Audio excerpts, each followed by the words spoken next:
이 시간 하나님의 말씀은 사도행전 2장 42절에서 47절 말씀을 보겠습니다.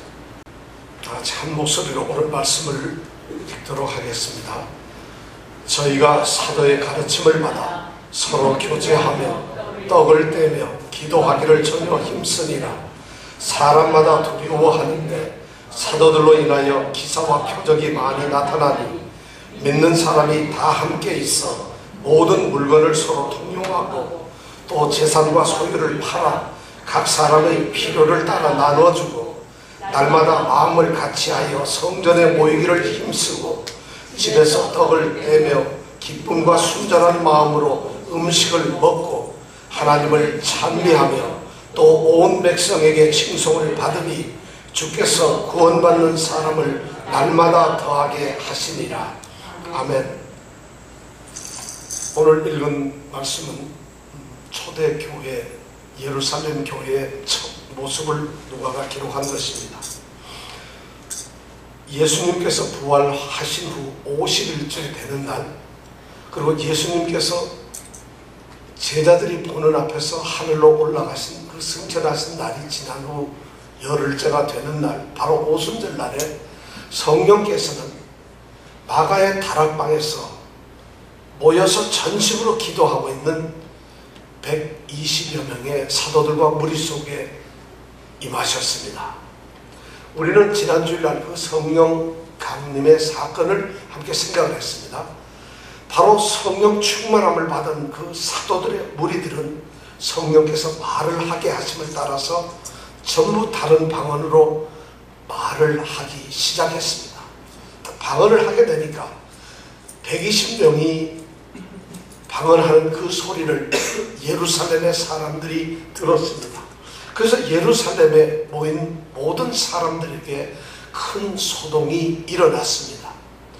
15개 나라로부터 오순절을 기념하기 위해서 모인 이 유대인들이 자기가 살고 있는 그 나라의 말들을 제자들이 하는 것을 듣고 깜짝 놀랐던 것입니다. 어떤 사람들은 이러한 충격 속에 빠졌고 어떤 사람들은 그들을 조롱하면서 저들이 술에 취했다, 술 취한 사람들이라고 조롱을 했습니다. 베드로를 위시한 이 사도들은 그 사람들 앞에 모습을 드러내고 그들을 향해서 이 방언 사건을 해명하기 시작했습니다. 지금 시간이 아침 9시인데 9시에 술이 취할 수는 없지 않느냐. 절대 우리가 술이 취한 것은 아니다. 또한 너희들이 성경을 잘 알지만 구약 성경에서 하나님께서 마지막 세대에 성령을 선물로 주실 것이라는 약속이 있었는데 바로 그 사랑하는 우리 제자들이 예수님께서 하나님으로부터 그 성령을 우리에게 보내주셔서 우리가 바로 그 성령을 받은 것이라고 말씀을 하게 됩니다. 그러면서 이 베드로와 제자들은 방언에 대한 그런 해명을 하면서 그들에게 예수 그리스도가 죽었고 또 그분이 죽음에서 부활하셨고 그분이 하나님의 능력으로서 살리심을 받고 하늘에 올라가셨다는 것을 전했습니다. 그러한 말 속에서 이 예수를 죽인 사람들이 바로 죄를 가지고 있는 우리들이었다고 지적을 합니다. 그런 이야기, 베드로의 설교를 들은 그 많은 사람들은 갑자기 가슴에 찔림을 받았습니다. 그들의 속이 편치 않았습니다. 그들이 두려움 속에서 어떤 새로운 어떤 충격적인 어떤 도전을 받게 됩니다. 그래서 그들은 사도들에게 묻습니다. 그렇다면 우리가 무엇을 해야 하느냐, 어떻게 해야 하느냐 하는 것을 물었습니다. 베드로가 대답을 합니다. 너희가 먼저 회개하라. 그리고 각각 예수 그리스도의 이름으로 세례를 받고 죄사함을 받으라. 그리고 성령을 선물로 받으라. 그러면서 그들에게 베드로 사도는 너희들이 이제 구원을 받아야 한다. 예수를 믿고 구원을 받아야 한다 하는 것을 선포했습니다. 그 말을 들은 그 많은 사람들이 그때 전부 상당한 수가 세례를 받습니다. 그래서 세례를 받았는데 그때 세례를 받은 사람의 수가 오늘 읽은 성경 말씀 42절 바로 전 41절에 보면 3,000명이 되었다고 기록이 되어 있습니다. 120명의 무리에서 성도들에서 3,000명이 새로운 성도로 편입이 되는 폭발적인 증가가 바로 이 예루살렘 교회에 이루어졌습니다. 이제 그들은 무엇을 해야 할까요? 그렇게 부흥된 교회가 해야 할 일이 무엇일까요? 사도행전에 이 기록을 한 누가는 그렇게 폭발적인 부흥을 이루어낸 초대 예루살렘 교회에 대해서 아주 감동적이고 인상적인 장면을 오늘 성경 말씀에 기록을 해두고 있습니다. 사실 그 기록이 그렇게 많지 않은 몇 구절에 속하지만은 바로 초대 교회의 참된 모습을 우리에게 알려줍니다. 또한 성령 충만한 교회들의 어떤 모델로서 우리에게 제시가 되고 있습니다. 자, 교회는 어떤 모습이어야 할까요? 성령이 충만한 사람들, 그들은 어떤 모습으로 삶을 살아야 하고 그러한 사람들이 모인 또 다른 교회 공동체는 어떻게 되어져 가야 하는 것일까? 이 누가는 오늘 기록을 통해서 우리에게 말씀을 해주고 있습니다. 오늘 말씀을 우리가 자세히 살펴보면은 중요한 세 가지 포인트를 찾을 수가 있습니다. 이 초대 예루살렘 교회의 아주 중요한 특징이 나타납니다. 첫째가 뭐냐면은 초대 교회는 바로 예배를 드리는 예배 공동체였습니다. 120명의 무리와 3,000명이 새롭게 늘어났지만 그들이 가장 중심적으로 했던 것은 바로 하나님께 예배하는 예배 공동체의 삶을 살았습니다. 42절에 보니까 저희가 서로 교제하며 떡을 떼며 기도하기를 전혀 힘쓰니라 이렇게 말씀을 하고 있습니다. 여기 보니까 떡을 떼는 일과 기도하는 일을 전심으로 그들이 힘을 썼다고 이렇게 기록을 하고 있습니다. 떡을 떼었다는 말은 그들이 떡을 만들어서 떡이 맛있으니까 떡을 먹었다는 이런 의미가 아니라 떡을 먹는 행위 하나와 기도를 하는 행위가 예배의 중요한 요소였다는 것입니다.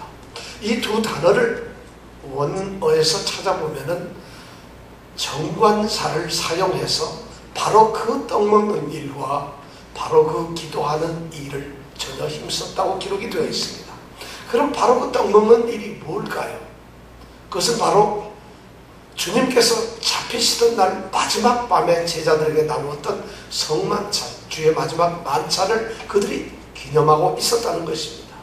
그리고 기도를 했다는 것입니다. 주님이 가르친 성만찬과 기도가 그들의 예배의 중심이었습니다.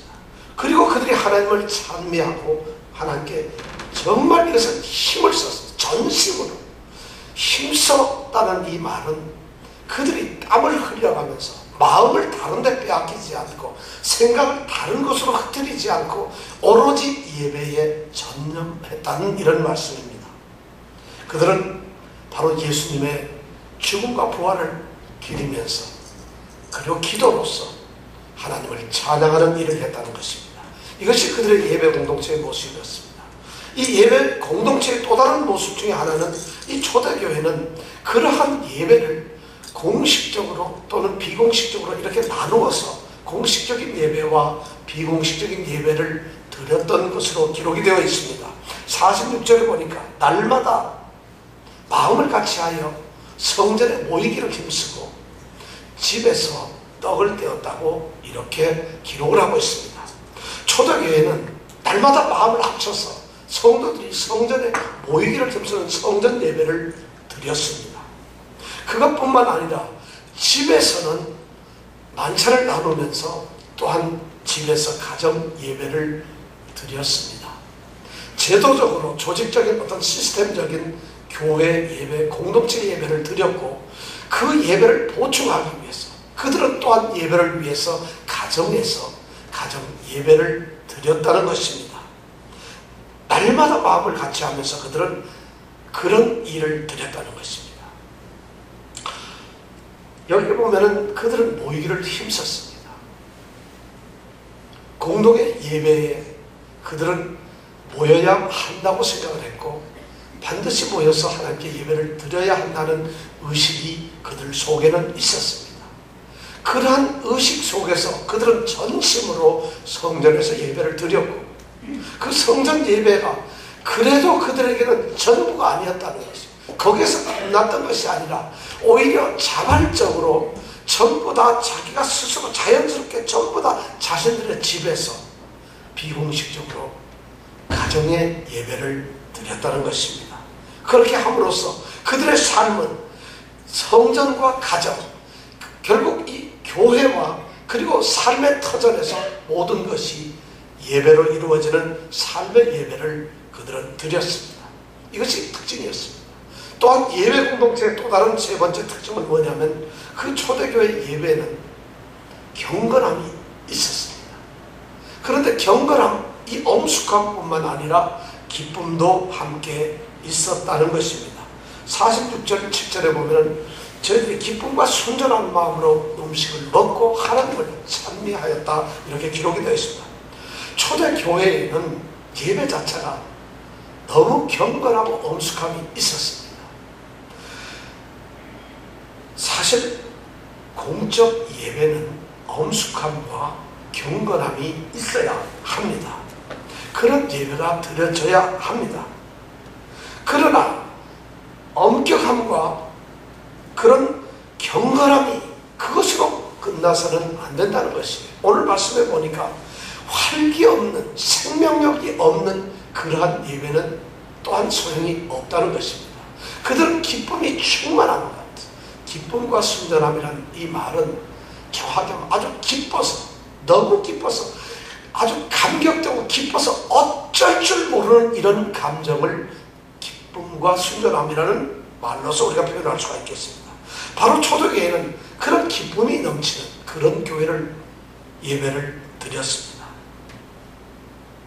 오늘날 교회가 예배 속에서 이런 기쁨의 충만함을 사실 많이 상실했습니다. 예배가 엄숙해야 되고 경건해야 합니다.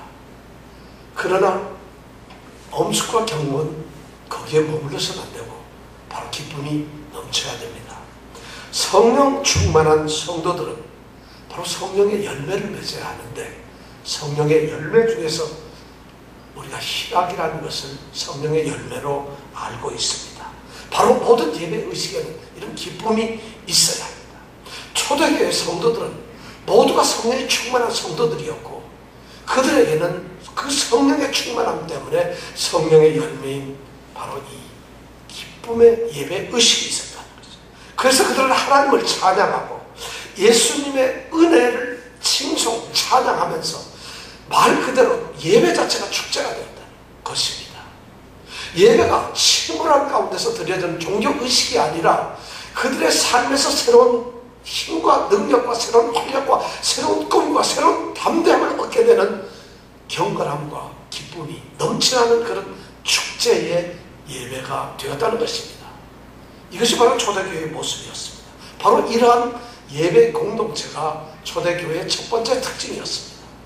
두 번째 그들의 특징은 무엇이냐면 바로 배움 공동체였다는 것입니다. 초대교회는 교육을 통해서 가르치고 배우는 그러한 훈련 공동체였습니다. 42절의 첫 마디가 저희가 사도의 가르침을 받았다고 이렇게 기록이 되어 있습니다. 성령이 충만한 교회가, 성령이 충만한 성도들이 모인 곳에 그들이 성령 충만하다는 것을 증거하는 첫 번째 기록은 누가가 바로 사도들의 가르침을 받았다는 것이죠. 말씀의 가르침을 받았다는 것이 바로 성령의 충만한 모습이었어요.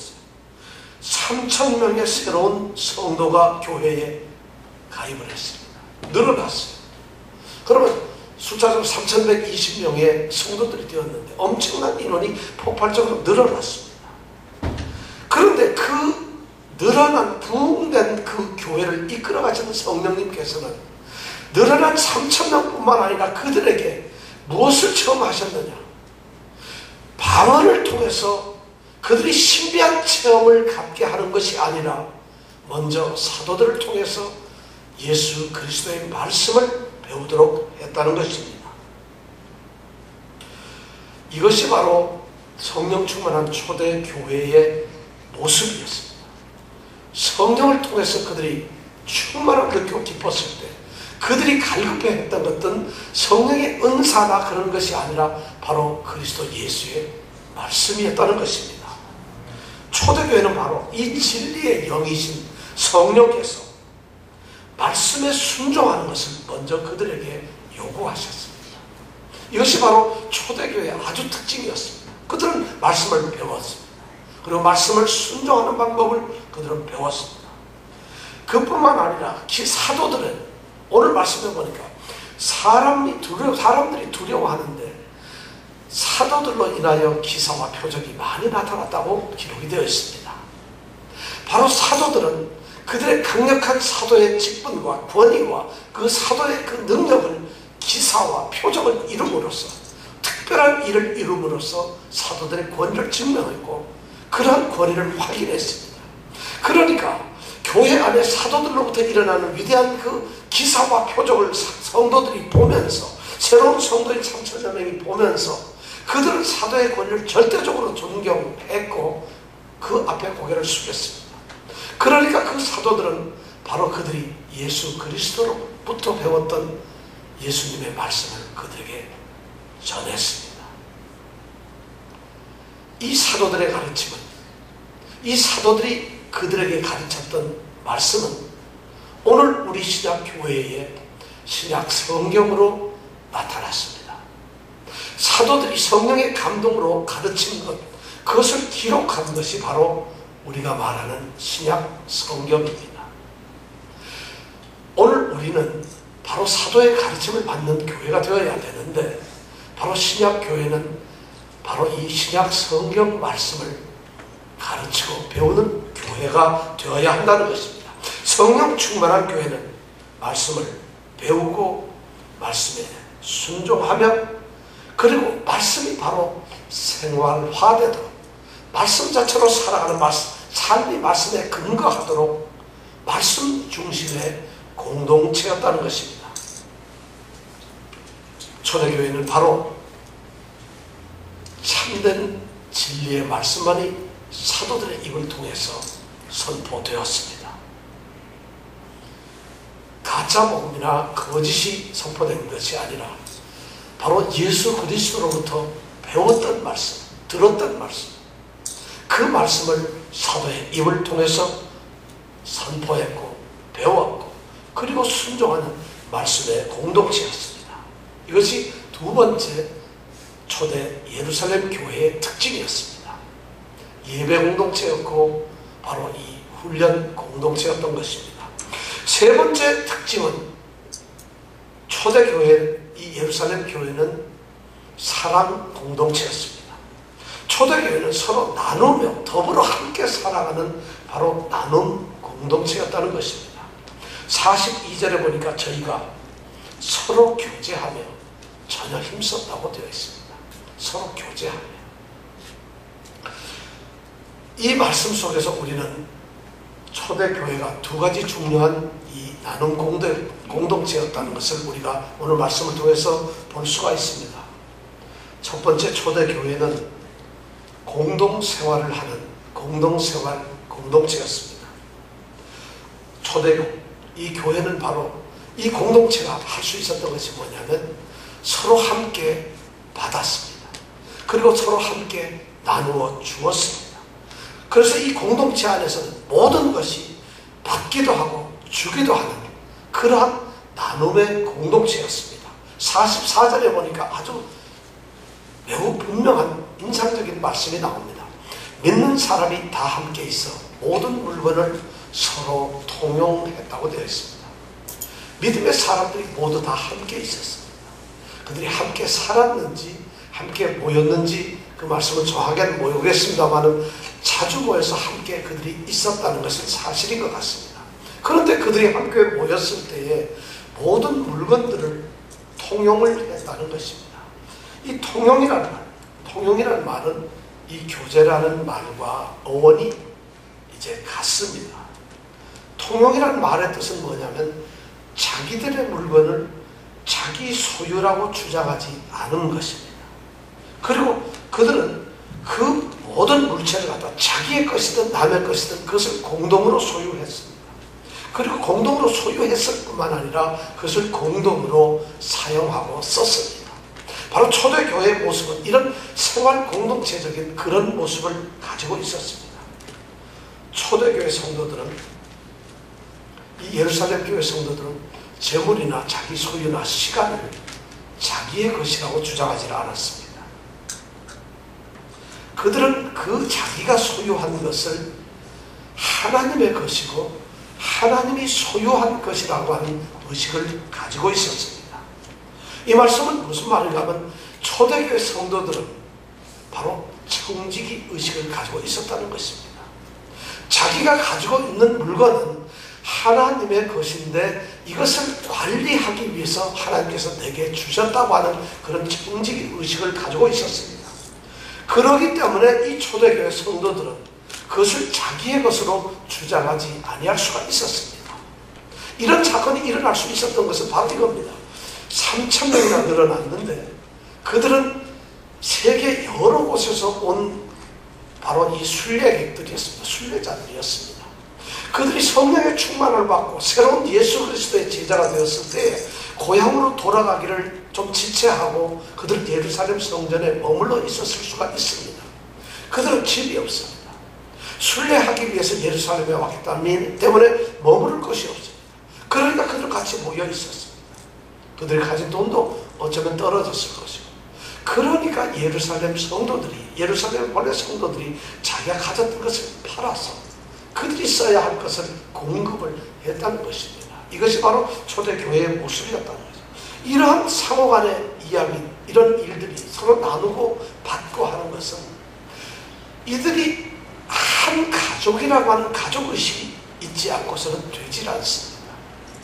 그냥 교회에서 너도 교회 나오고 나도 교회 나오는 그냥 교인이라는 그런 관계 속에서 이루어지질 않습니다.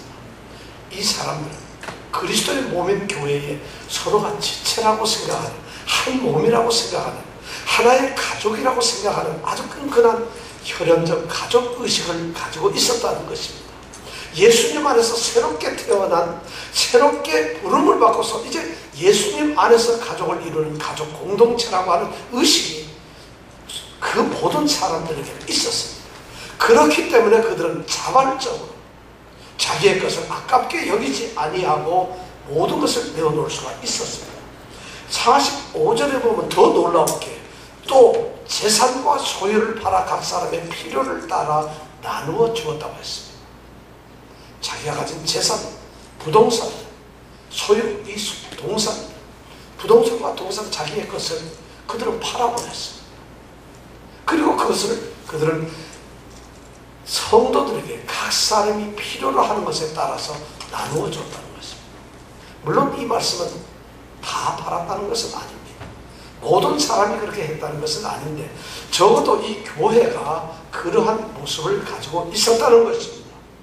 자, 그렇다면은 여기서 궁금한 게 있어요. 그러면 성령 충만한 공동체, 성도, 교회는 그럼 오늘 이 말씀 초대 예루살렘 교회 이런 말씀처럼 문자 그대로 그럼 우리도 그런 모범을 따라서 모든 것을 행해야 하는 것인가 하는 이런 질문이 나올 수가 있습니다. 사실 교회는 그러한 정신을 가져야 됩니다만은 과연 우리는 이 초대 예루살렘 교회처럼 우리가 가진 모든 것을 다 팔아서 그렇게 해야 되는 것인가 하는 이런 질문이 생길 수가 있습니다. 초대 교회사를 보면은 에센에 팔아가는 특수한 무리들이 있었습니다. 그리고 우리가 잘 아는 쿰난 공동체라고 그들이 굴 속에서 하나의 공동체를, 쿰난 지역에서 공동체를 이루고 수많은 사람들이 그 안에서 공동체 생활을 한 기록들이 있습니다. 이러한 초대 교회에 보면 재산을 공동으로 나눈 그런 공동체 삶을 살았던 것을 우리는 알 수 있습니다. 뿐만 아니라 교회 사회를 쭉 보면은 이렇게 재산을 공유화하고 그렇게 공동으로 삶을 살아가는 사람들이 여러 명 있었습니다. 오늘날에도, 지금 현재 오늘날에도 그러한 재산을 공유하는 그러한 공동체 삶을 살아가는 사람들이 있습니다. 메노나이트라고 하는 공동체는 한 300여 년 전서부터 독일에서 온 사람들인데, 지금 시카고 지역에서 정말 수천 명이 한 타운 형성을 이루고 거기서 모든 재산을 공유하면서 살아가는 사람들도 있습니다.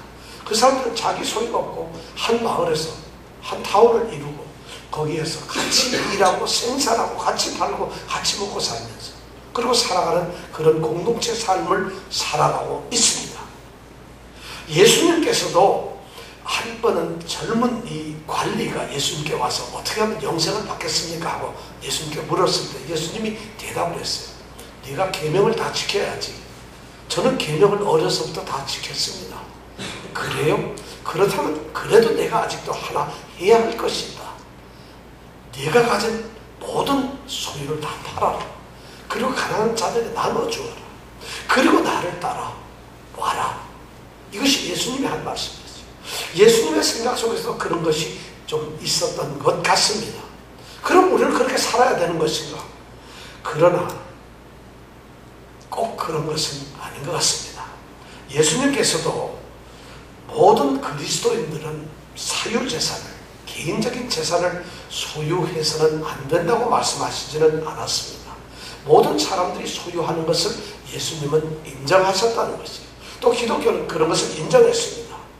오늘 모든 물건을 서로 나누는 이 예루살렘 교회를 보더라도 46절에 보니까 날마다 마음을 같이하여 성전에 모이기를 힘쓰고 집에서 떡을 뗐다고 되어 있습니다. 그들은 소유한 집이 있었고 각자의 집이 있었다는 것을 우리가 성경 말씀에서 볼 수 있습니다.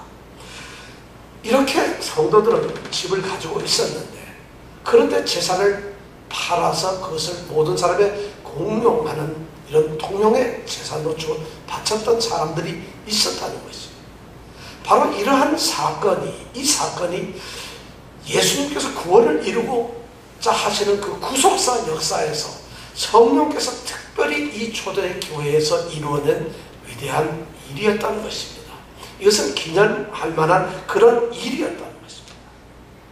바로 이러한 현상이 초대교회에서 있었다는 것이에요. 성령께서 역사를 하니까, 성령께서 각 사람의 마음을 건드시니까 성도들이 그 감격 속에서 이런 일을 하면서도 아깝거나 괴로워함을 당하지 아니했다는 것입니다. 바로 그리스도 교회의 모습은 이러한 정신이 살아 있어야 한다는 것입니다. 그리스도인들, 성도 간의 교제라고 하는 것은 성도들 상호 간의 돌봄입니다. 그리고 그 돌봄이라고 하는 것은 또한 성도들 상호 간의 나눔이라고 하는 것입니다. 오늘날 교회에서도 그런 나눔들이 많이 있습니다. 우리 교회도 나누죠. 식사를 위해서 우리가 공동체가 같이 식사를 하는데 어느 한 사람이 우리가 가져오질 않습니다. 식사 단번을 정해서 어떤 사람이 거의 강제적으로 이렇게 식사를 우리가 준비하는 것도 아니고 자발적으로 준비합니다. 어떤 분들은 성도들을 생각해서 2개, 3개의 반찬을 해오기도 합니다. 어떤 분들은 그냥 하나도 꾸준히 해오기도 합니다. 어떤 분들은 무슨 일이 있으면 기쁜 마음으로 반찬을 또 해오기도 합니다. 어떤 분들은 할 수가 없으니까 사오기도 합니다. 그래서 우리는 날마다 정말 아름다운 성도의 교제, 나눔의 교제를 우리는 갖습니다. 이런 것이 바로 초대교회의 모습이었다는 것이에요. 그런 교제의 모습이 오늘날 교회에도 그대로 남아있다는 것입니다. 이것이 바로 성령 충만한 성도들의 모습이라는 것입니다. 그 당시에 100여 년 뒤에 크리소스톰이라고 하는 교부가 있었습니다. 이 신학자는 이 당시의 상황을 이렇게 해석을 하고 있었습니다. 이것은 자기 것을 아무것도 자기 것이라고 말하지 않는 천사와 같은 단체였다. 곧 악의 뿌리가 잘려져 나갔다. 아무도 비난하지 않았고 아무도 시샘하지 않았다. 아무도 인색하게 굴지 않았다.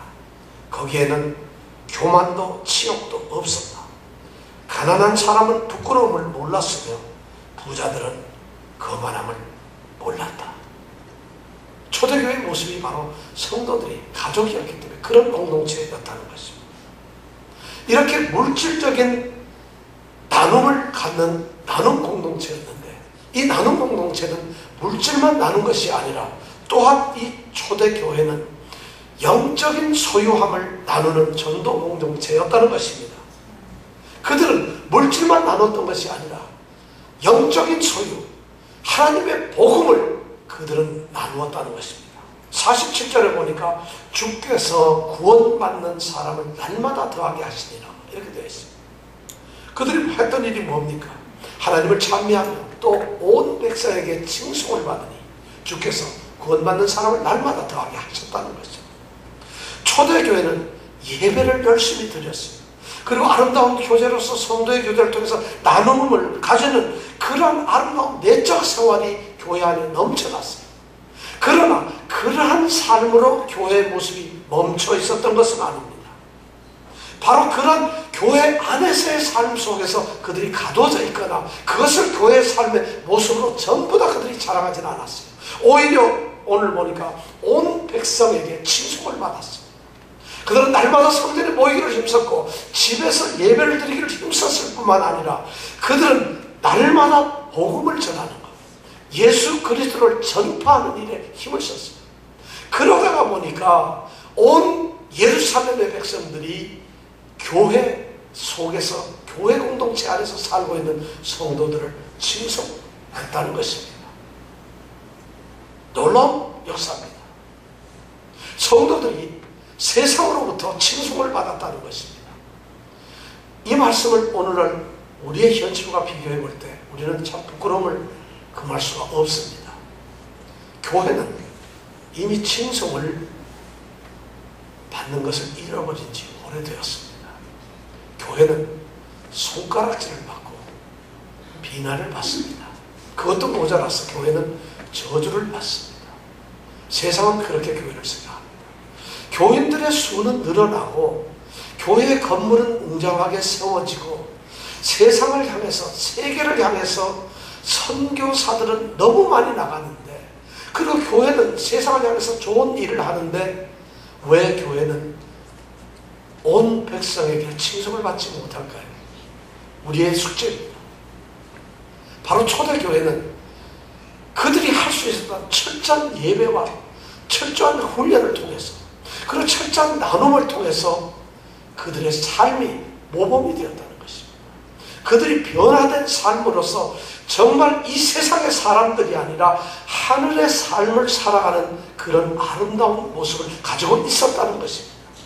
누가 보기에도 흠모하고 사랑하고 정말 부러워할 만한 그런 삶을 살았다는 것이죠. 그러니까 그들에게는 칭송을 할 수밖에 없었어요. 흠을 참을 수가 없어요. 그런 공동체에 나도 들어가고 싶었고 그런 공동체에 합류하고 싶었다는 것입니다. 모두가 그런 공동체를 간절히 사모했고 그 공동체의 일원이 된다는 것이 자랑스러웠다는 것입니다. 그것은 예수 그리스도의 복음 안에 들어가서 예수 그리스도의 사람, 그리스도인이 된다는 것이, 성도가 된다는 것이 가장 큰 영예스러운 일이었어요. 가장 축복스러운 길이었다는 것을 모든 사람들이 알았다는 것입니다. 그렇게 되니까 오늘 우리가 주께서 구원받는 사람을 날마다 더하게 하셨다는 것입니다. 교회가 폭발적인 부흥을 이루어가고 있었다는 것입니다. 전도, 바로 이 전도라는 것이, 전도의 방법을 우리에게 이야기해주고 있습니다. 그들은 길거리에 나가서 사람들을 붙들고 떼를 쓰면서 예수를 믿어라 하고 한 것이 아닙니다.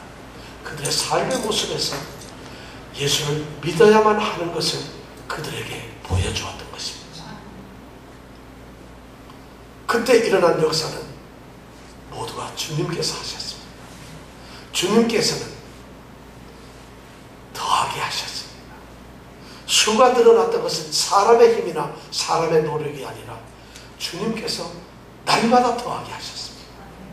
그것뿐만 아니라 구원받는 백성을 늘렸었어요. 구원받는 사람들, 교회 왔다 갔다 하는, 교회를 구경 삼아 오는, 교회에 그냥 들락날락하는 그런 사람들이 아니라 주님께서 구원을 주시기라는 구원받은 백성들이 날마다 늘어났다는 것입니다. 그것도 날마다 늘어났습니다. 사랑하는 성도들이 날마다 복음을 전하며 복음의 삶을 날마다 살아갈 때 주님께서는 날마다 교회가 부흥되는 모습을 이루어 주셨다는 것입니다. 이것이 바로 초대교회의 모습, 바로 나눔 공동체였습니다. 초대교회는 바로 이런 예배 공동체, 그리고 교육 공동체, 그리고 나눔 공동체입니다. 여러분, 우리 교회 한번 주보를 보시겠습니까? 제일 뒤편에 보면 예수생명교회라고 하는 4번 안에 있습니다. 예수생명교회는 예배와 교육과 나눔이라는 세 가지 본질적인 사역을 중심으로 건강한 교회를 세우고 건전한 신학으로 교육하여 이웃을 섬기며 사회와 나라에 복음의 영향력을 미치는 건실한 성도가 되도록 힘쓰는 공동체랍니다. 우리 교회의 모습이 바로 예배 공동체입니다. 그 예배는 축제의 예배가 되어야 한다고 1번에 우리가 기록을 해두고 있습니다. 두 번째는 교육 공동체입니다. 바로 생명력 있는, 정말 이 땅에서 살아갈 수 있는 생명력 있는 교육이 이루어지는 그런 우리 교회 공동체입니다. 또 하나 보면은 나눔 공동체입니다. 이 나눔은 풍성한 나눔인데 우리가 이웃과 사회에 또는 우리 가난한 이웃들에게 떡을 나누어 줄 뿐만 아니라 풍성한 복음을 나누어 주는 그런 나눔의 공동체라는 것입니다. 이것이 우리 교회가 추구하는 그런 교회 모습인데 그 모습의 모델은 바로 오늘 말씀을 나눈 초대 예루살렘 교회에서 나왔다는 것입니다. 이런 교회를 통해서 하나님의 놀라운 역사가 일어나기를 원합니다. 저는 정말 우리 교회의 본질적인 이런 사역이 이루어지므로 말미암아 정말 성령 충만한 사람들, 성령 충만한 성도들만이 할 수 있는 이런 일들인데, 성령께서 할 수 있는 일인데 이런 사역들이 우리 예수님교회에서 일어나기를 원합니다. 정말 성령 충만한 교회가 바로 추구해야 될, 그런 지향해야 될 목표점이 바로 예배와 훈련과 나눔입니다. 성령 충만한 성도가 가장 모범을 보여야 할 그런 삶의 모습이 예배와 훈련과 그리고 나눔입니다. 초대교회 이 모습을 우리가 바라보면서 우리 예수님교회에 놀라운 이런 역사가 일어나기를 원합니다. 바로 우리를 통해서 우리 가운데서 일어나기를 원합니다. 그때 주께서 우리 교회에 날마다 더하는 놀라운 부흥의 역사를 이루실 줄 믿습니다. 함께 기도하겠습니다. 교회는 예배를 드리는 공동체였고 초대교회는 훈련을 하는 공동체였고 또 초대교회는 물질과 영적 소유를 나누는 나눔의 공동체였습니다. 성경에서 신약에 처음 나타난 교회의 모습이 바로 성령 충만한 성도들이 이루어낸 교회의 모습이 그것이었습니다. 오늘 이 모습을 저희들이 생각해 보면서 이 인상적인 모습 속에서 우리의 자화상을 한번 새겨봅니다. 우리의 생명교회가 바로 그 비전을 갖습니다. 우리 성도들이 바로 그러한 꿈을 꿉니다. 주님, 우리 교회가, 우리 성도가 그런 아름다운 모습의 성도와 공동체가 되게 하여 주시옵소서. 지금 이 자리에 있는 우리 예수님께 성도들이 바로 그 일을 이루어내고 그런 일을 감당하는 사명자가 되게 하여 주시옵소서. 예수님 이름으로 기도드렸습니다. 아멘.